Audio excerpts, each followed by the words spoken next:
भगवान बुद्ध के नेतृत्व की सामर्थ्य भिक्षु संघ का कोई वैधानिक अध्यक्ष आदि नहीं था। तथागत को संघ पर कोई अधिकार नहीं था। भिक्षु संघ एक स्वायत्त पूर्ण संस्था थी।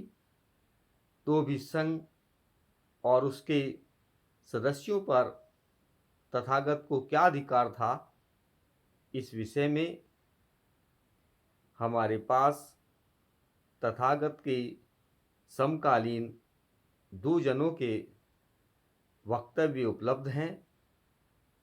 एक बार तथागत राजगृह के वेलुवन में विहार कर रहे थे।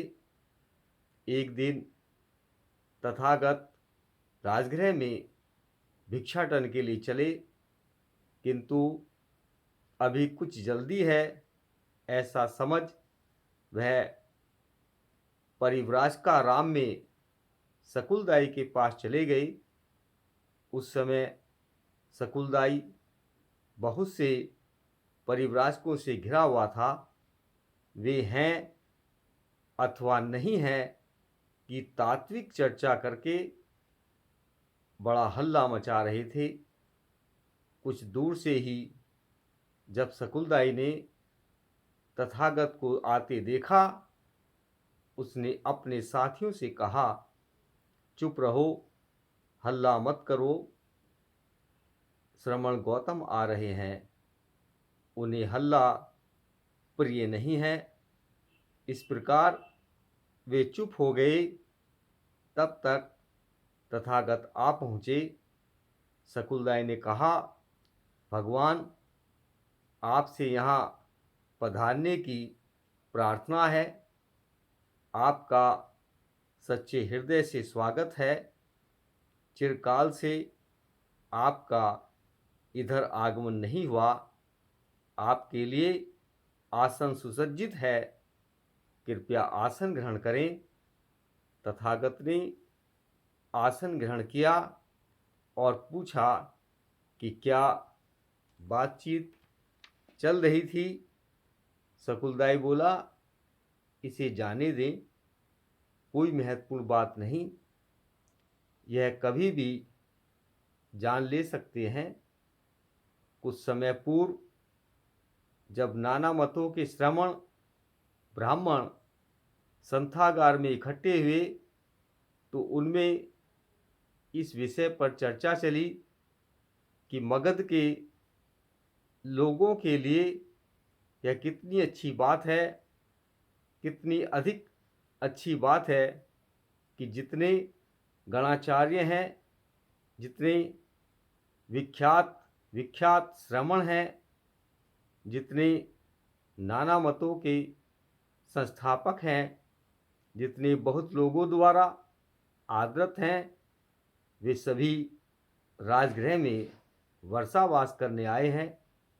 उनमें पूर्ण काश्यप है, मकली गोशाल है, अजीत केशकंबल है, पकुद कच्चायन है, संजय वेलीपुट है, निगंठनाथ पुत हैं।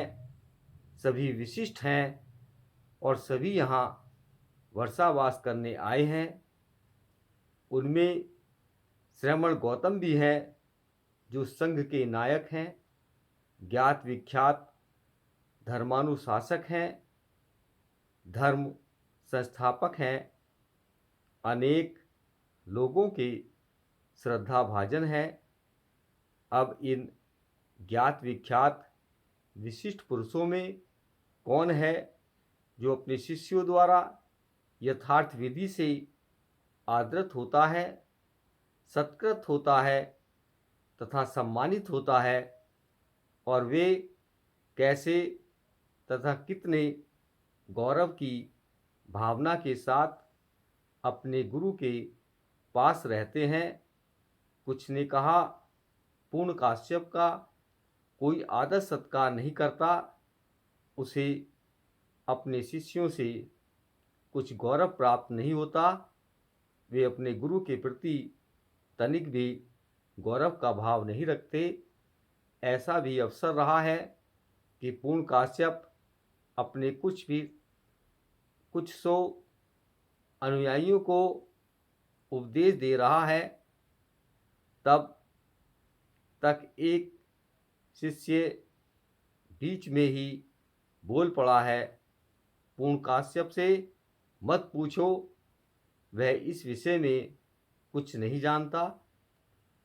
मुझे पूछो, मैं जानता हूँ। मैं आप सबको सब बातें समझा दूंगा। तब पूर्ण काश्यप ने आंखों में आंसू भरकर और हाथ फैलाकर कहा, चुप रहो, हल्ला मत करो, नमो बुद्धाय।